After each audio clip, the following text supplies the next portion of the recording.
Welcome back to my channel friends. तो करवा चौथ की बहुत बहुत बधाई हो एडवांस में आपको। करवा चौथ पर आज इस बार जो है 20 तारीख को पड़ रहा है करवा चौथ जो है। आप सबको शुभकामनाएं। और आपकी बार का करवा चौथ रोहिणी नक्षत्र में होगा और सभी का टाइमिंग अलग अलग है, अलग अलग शहरों का। और इस पर जो है एक दो कहानियाँ ज़रूर पढ़नी चाहिए और 16 श्रृंगार करनी चाहिए। तो गणेश जी की कहानी और एक साहूकार की बेटी की कहानी। और इस व्रत में करवा बदलने की रस्म जरूर करें, चाहे गौर माता से चाहे अपनी सखियों से। कहानी कुछ विस्तार से मैं आपको सुनाऊंगी, कृपया ध्यान से सुनें और इसे अपनी पूजा में शामिल करें। करवा चौथ की कथा। बहुत समय पहले की बात है। एक साहूकार के 7 बेटे और उनकी एक बहन करवा थी। सभी 7 भाई अपनी बहन से बहुत प्यार करते थे, यहाँ तक कि वे पहले उसे खाना खिलाते और बाद में स्वयं खाते थे।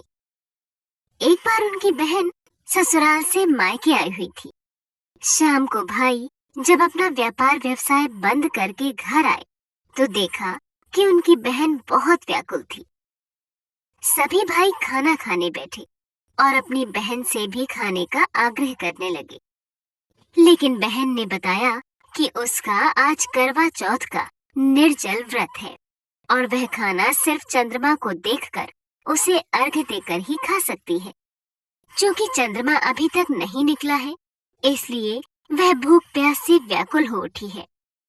सबसे छोटे भाई से अपनी बहन की हालत देखी नहीं जाती और वह दूर पीपल के पेड़ पर एक दीपक जलाकर चलने की ओट में रख देता है। दूर से देखने पर ऐसा प्रतीत होता है कि जैसे चतुर्थी का चांद उदित हो रहा हो।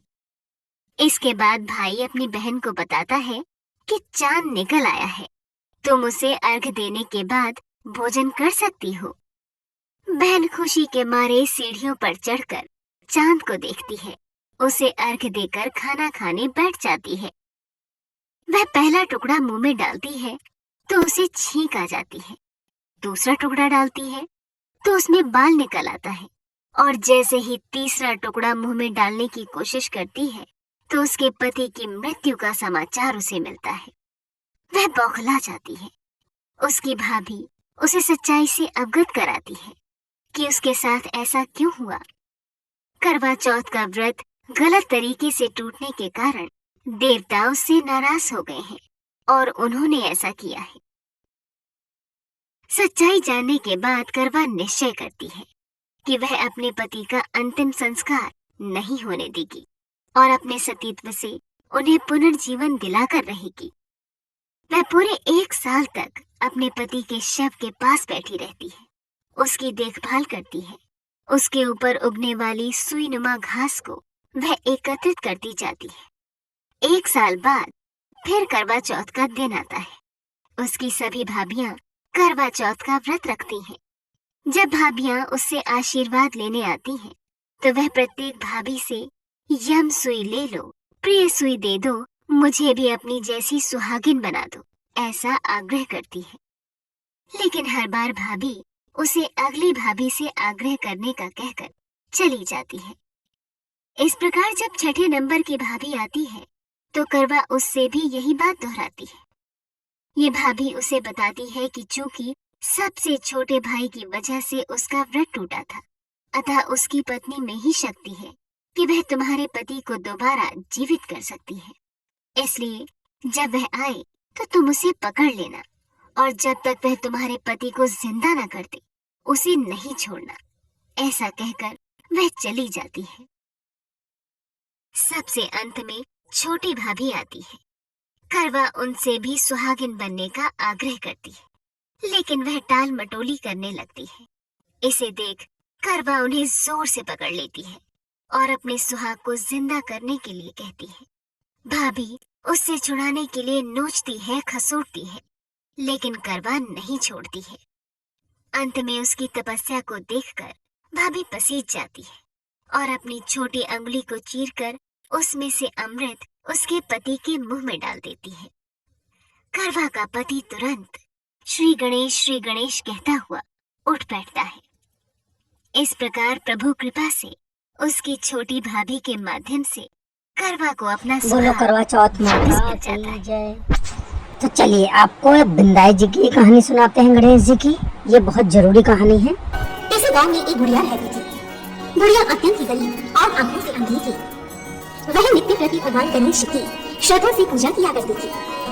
बुढ़िया की सच्ची भक्ति देख भगवान गणेश प्रसन्न हो गए और एक दिन उस बुढ़िया के समक्ष प्रकट हो गए और बुढ़िया से कहने लगे, हे बुढ़िया माँ, मैं तेरी भक्ति से अत्यंत प्रसन्न हूँ।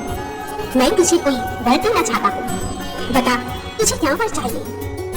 यह सुनकर उस बुढ़िया ने कहा, हे गणेश महाराज, आपको अत्यंत याद है, आप तो विवाह के साधन थे, परंतु देवा मैं क्या करूं?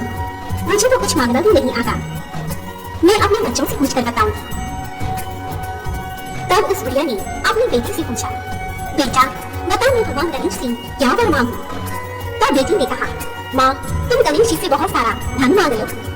परंतु बुढ़िया की बहू ने कहा, नहीं माँ जी, आप गणेश महाराज से अपनी ही नाती को भी मांगिए। यह सब सुनकर उस बुढ़िया ने सोचा, मेरी बेटी बहू तो केवल अपने स्वार्थ की बात कर रहे थे। अब उस बुढ़िया ने अपनी पड़ोसी से पूछा। तब पड़ोसियों ने कहा, माँ जी आप गणेश महाराज से अपने आंखों की रोशनी मांगिए। बुढ़िया बहुत समझदार थी।